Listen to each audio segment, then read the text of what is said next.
دوستو، black hole کے بارے میں تو سنا ہوگا کہ اس میں کوئی بھی سیارہ غائب ہو سکتا ہے۔ قرآن میں اس کے بارے میں کیا بتایا گیا ہے؟ معراج میں کیا واقعی رسول اللہ صلی اللہ علیہ وسلم نے ان کو دیکھا ہے؟ بلیک ہول کے بعد کیا ہے؟ کیا اس کے بعد دوسری کائنات موجود ہے؟ یہ سب سوالات ہر کسی کے ذہن میں گھومتے ہیں۔ ان سب سوالوں نے سائنسدانوں کو حیرت میں ڈال دیا تھا۔ دوستو، بلیک ہول خلا میں ایک ایسی جگہ ہے جہاں کشش ثقل اس قدر کھینچتی ہے کہ روشنی بھی باہر نہیں نکل سکتی۔ کشش ثقل اتنی مضبوط ہے کیونکہ مادے کو ایک چھوٹے سے ٹکڑے میں نچوڑا گیا ہے۔ یہ اس وقت ہو سکتا ہے جب کوئی سیارہ مر رہا ہو۔ قرآن مجید میں بلیک ہولز کے حوالے سے بہت سے حوالہ جات موجود ہیں جو بظاہر چند سال پہلے کی ایک بہت بڑی دریافت تھی، اور اللہ نے ہمیں 1400 سال پہلے بہت سے طریقوں سے خلا، وقت اور بلیک ہولز کے بارے میں بتایا تھا۔ سورۃ النجم میں اللہ تعالیٰ کہتا ہے، ستارے کی قسم جب وہ گرتا ہے۔ قرآن میں اللہ نے بلیک ہولز کی قسم کھائی ہے۔ وہ ستارے کی قسم کھاتا ہے جب وہ گرتا ہے۔ اب تک کا سب سے بڑا معجزہ معراج کا تھا۔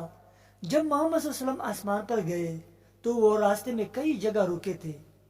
آپ نے 7ویں آسمان پر سب سے زیادہ اونچائی پر سدرۃ المنتہا دیکھا جس سے کوئی نہیں گزر سکتا۔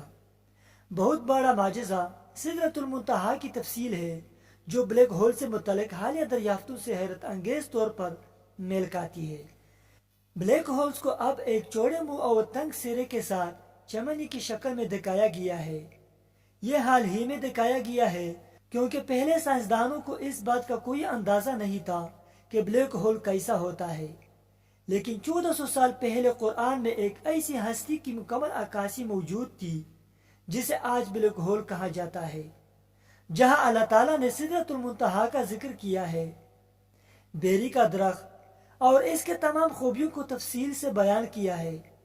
کیا آپ کو لگتا ہے کہ یہ صرف ایک بیری کا درخت تھا یا یہ ایک گہری معنی کی طرف اشارہ تھا؟ کیا آپ نے جوجوب کے درخت کو دیکھا ہے؟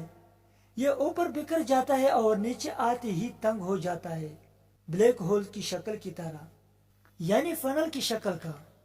اس سے بھی اہم بات یہ ہے کہ اللہ تعالیٰ نے خصوصی طور پر اس بات کا ذکر کیا کہ سدرۃ المنتہا کو کفن دیا گیا اور اندھیرے میں ڈانپ دیا گیا۔ یہ خاص طور پر بلیک ہولز کے بارے میں سچ ہے۔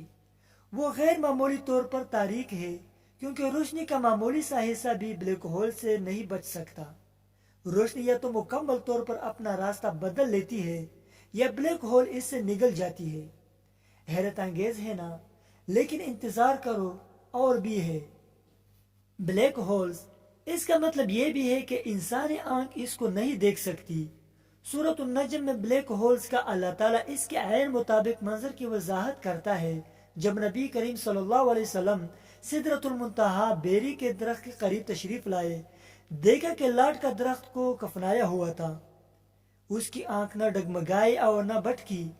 یقیناً اس نے اپنے رب کی بڑی نشانیاں دیکھ لی۔ آپ دیکھ سکتے ہیں کہ کس طرح اللہ تعالیٰ نے قرآن کی 3 آیات کا استعمال اس بات کی وضاحت کے لیے کیا کہ محمد صلی اللہ علیہ وسلم کی خاص آنکھیں تھی جو بلیک ہول کو دیکھ سکتی تھی۔ کوئی عام آنکھ اس وقت تک نہیں دیکھ سکتی جب تک اللہ تعالیٰ نہ چاہے۔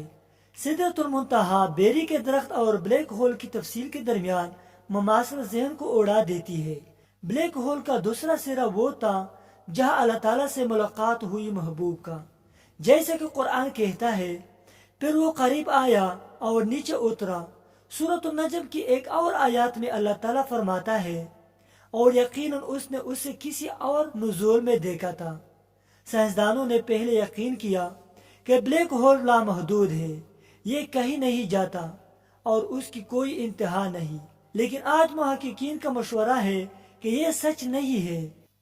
ایک اور سرا ہے لیکن کوئی نہیں جانتا کہ بلیک ہولز کے دوسرے سرے پر کیا ہے۔ اللہ نے ہمیں صرف وہی علم دیا ہے جو وہ ہم سے جانا چاہتا ہے، لیکن ہمارے پاس اللہ کی قدرت اور حکمت جو ہے وہ ناقابل یقین ہے۔ سبحان اللہ۔ ہمیں کمنٹ سیکشن میں بتائیں کہ اس کا کون سا حصہ آپ کے لیے سب سے زیادہ حیرت انگیز تھا۔ چینل کو سبسکرائب کرنا نہ بھولیے اور بیل آئیکن کو بھی دبا لیں تاکہ آپ کو نئی اپڈیٹ مل سکے۔ تب تک کے لیے اتنا ہی۔ اللہ حافظ۔